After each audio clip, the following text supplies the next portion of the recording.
Welcome to Whachacha's Tabletop World, a channel devoted to the love of board gaming. My name is Sweetness Whachacha, and this is my overview and my thoughts on caution signs.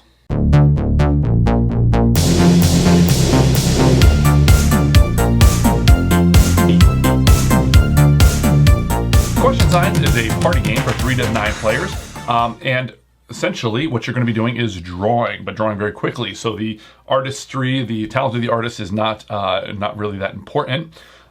So I'm going to give you kind of a brief idea of the game, and then we'll look at the components and stuff. Essentially, however many players you have, that's how many rounds of the game that you're going to play. So if you have 5 players, you're going to play 5 rounds. Each round, one of the players will be the judge, and you'll be trying to figure out, well, the other players draw, and then it'll go to the next player, will be the judge, and so on until all the players have had a chance to be the judge. You'll tally up your points and see who the winner of the game is. So you're going to get a scoreboard, which is dry erase, and then it'll have a spot for your name, your points, and then to total them up, and then a reminder about how scoring is done at the top. Instruction booklet, of course, markers for everyone with a eraser at one end, pretty standard stuff there, and then a whole host of these caution signs. That's where you're going to be doing the drawing, and then of course cards as well. So the idea of this is that you're going to be creating a caution sign, so you draw a sign, which is the bottom, and the caution part, which is the top. And so this is Slippery Plumber. So you're going to try to draw as quickly as you can in 20 seconds a Slippery Plumber. So the way around it was going to work is everybody's going to get cards to create their own caution sign, which they're going to keep secret. Someone is going to set off a timer for 20 seconds. You'll have to kind of provide one. This game does not have one. And then everybody's going to draw as fast as they can, whatever was on their, their cards. After 20 seconds, the timer is going to stop, and then you're going to pass all of your cards in upside down. They're going to get kind of shuffled up. 2 more are going to be added to it, and that's going to be mixed up. Then the judge is going to have to try to match all the cards with the drawings. So let's take a look at an example of that. Okay, so here's the revealed cards here. There's 3 players playing this game, or 4 players. One is the judge, and those are the 3 drawings. And then we actually have an additional set of cards passed in. So if you can play along yourself here if you wanted to pause the screen or whatever. But let's see. What is that? Maybe spikes. Maybe that's a porcupine. Looks kind of similar. This, there's 2 ears, rabbit, okay. And then over here, I have no idea what that is. Maybe he's a police officer. I don't know. Let's, now we got the tops to do. And you can change these out. You're just kind of thinking like, ooh, that's a scale, that's a heavy rabbit. There's a lot of stars there. Well, maybe that's an expensive police officer. I'm not quite sure. And then, what is that, drips? Maybe it's a slimy porcupine. Okay, so that's what I do. Now, then you score it, and then people will put their fingers up. So if this were mine, well, they're all mine, of course, but if this were just mine, I would write, so this is slimy porcupine, that's exactly right. So I would put 3 fingers. This one is wrong on both counts, so I put no fingers. And this one is right on 2 counts. But let's say I did that, and it was 1 was right, I would put 1 finger. Now, if you look at the scoring here, and this is the whole 2 finger, 1 finger thing is only to make scoring just go quicker. So if you see 2 fingers, then you would note that that everything's right. So the guesser would get 3 points. The drawer would get 3 points, and the guesser would get 2 points.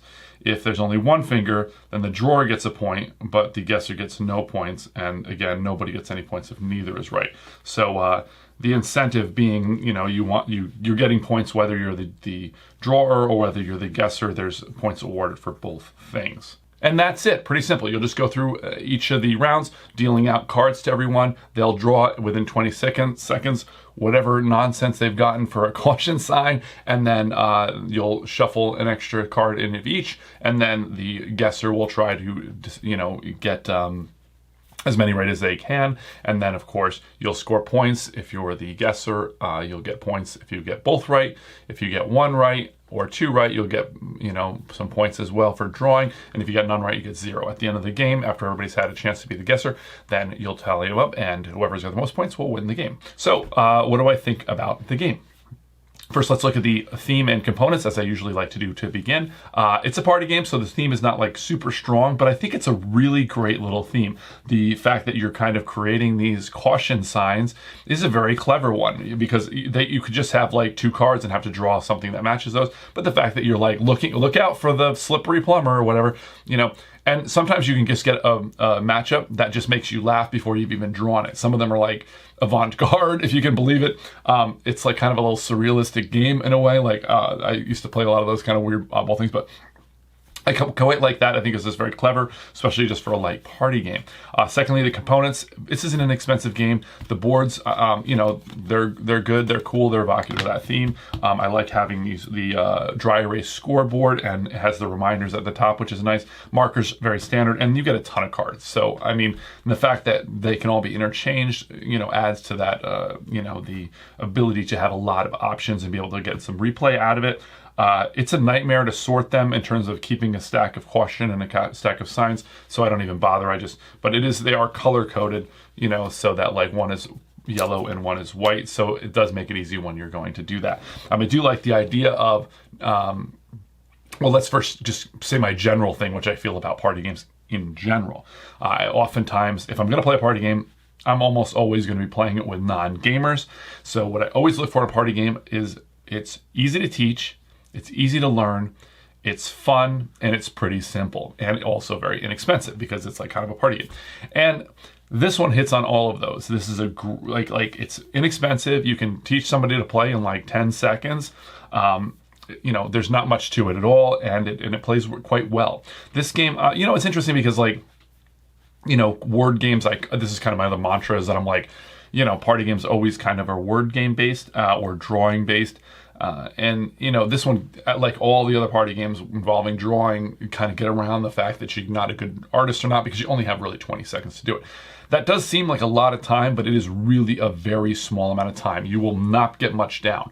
But that makes it more difficult or interesting. Now, just as like a little aside, my wife's family, I was playing this with them, and I'm pretty good at being on the rules, stickler for the rules. But I'm not going to be like a Nazi about it. Like I'm not going to be like, you gotta play with my rules.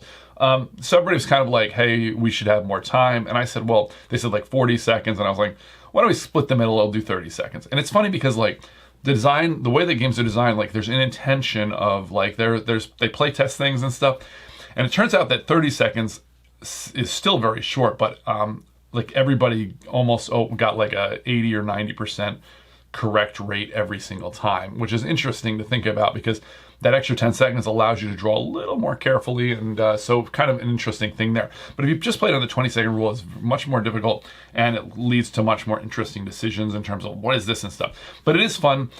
This kind of has that two-phase thing, where the first phase, the guesser really has nothing to do because everybody's drawing. But then when you get to match up all the cards and stuff, you can talk about it and stuff, and it's very, very enjoyable for the guesser. So it has a give and take to it. And then, of course, you're kind of watching and waiting like, no, take that or whatever. So it's like I said, very, very simple. This was a huge, huge hit. And again, just for my group at that time, that's kind of a hard thing to tell whether or not it'll go well. But it just was like that perfect balance of like really fun and humorous, very easy to learn. Like I say, hit all those marks for a party game. But like just that combo, just the fact that like it has an adjective and a noun, very, very simple thing. But like I said, sometimes when you deal out the cards, they're funny.